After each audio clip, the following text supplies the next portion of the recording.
অনেক দিন ধরে ঘরে এক মুঠো গোবিন্দভোগ চাল পড়েছিল, তো ভাবলাম চলো এই চালটা দিয়ে কিছু একটা রান্না করা যাক।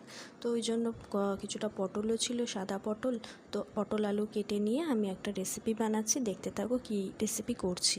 একটু ঘি দিয়ে দিয়েছি, আর এখানে যে ফোড়নটা আমি দিচ্ছি না, সেটার মধ্যে আছে তেজপাতা, গোটা গরম মশলা, একটু সাদা জিরে, একটু শুকনো লঙ্কা। এটা ভালো করে একটু ঘি আর তেলের মধ্যে হালকা ফ্রাই করে একটা সুন্দর স্মেল আসবে। তারপরে এর মধ্যে আমি গোবিন্দভোগ চালটা দিয়ে নাড়াচাড়া করে, আলু পটলটা দিয়ে নাড়াচাড়া করে, নুন হলুদ মিষ্টি যেরকম তোমরা পরিমাণ মতো দিতে চাও দিতে পারো। আর খেতে কিন্তু খুবই সুস্বাদু হয়, যেহেতু ঘি পরে, গোবিন্দভোগ চাল পরে, দারুণ একটা স্মেল বেরোয়। তো যাই হোক, 60 সেকেন্ডের ভিডিওতে কি বলবো না বুঝে পাই না। তো অনেক কিছুই বলার থাকে কিন্তু বলতে পারি না।